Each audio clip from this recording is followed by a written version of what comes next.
तो जी दोस्तों, आइए आपको आज लेके चलते हैं असली वीडियो की तरफ। आज ख्वाजा आसफ साहब ने कौमी असम्बली में तो जी आइए फिर आपको असल वीडियो की तरफ लेके चलते हैं। जी सुने। उनको जिस किस्म की ज़रूरत होगी इंटरनेशनल लेवल पे, यूनाइटेड नेशंस पे या किसी और अदारे पे या इस्लामिक कॉन्फ्रेंस के अदारे पे, कहीं भी हम उनके मफादात का जो है तहफ़्फ़ुज़ करेंगे इंशाअल्लाह ताला। वो हमारे भाई हैं, हमारे हमसाए हैं।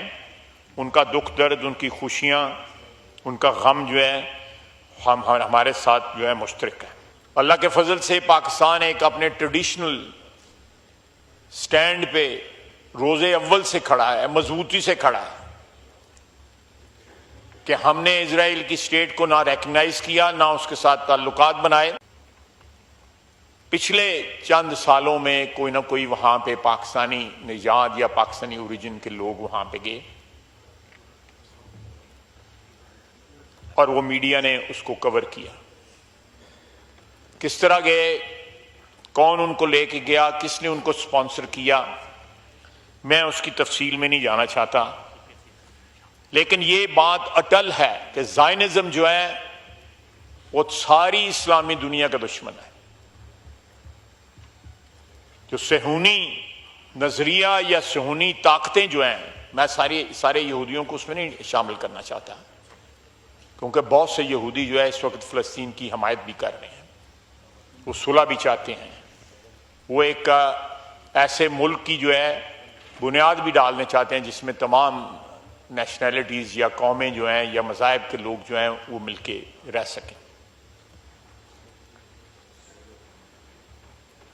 जनाब स्पीकर, मैं इस ऐवान की वसातत से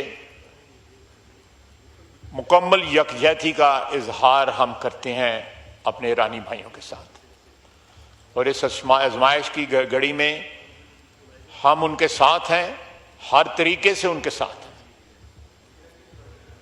उनको जिस किस्म की ज़रूरत होगी इंटरनेशनल लेवल पे, यूनाइटेड नेशंस पे या किसी और अदारे पे या इस्लामिक कॉन्फ्रेंस के अदारे पे, कहीं भी हम उनके मफादात का जो है तहफ़्फ़ुज़ करेंगे इंशाअल्लाह ताला।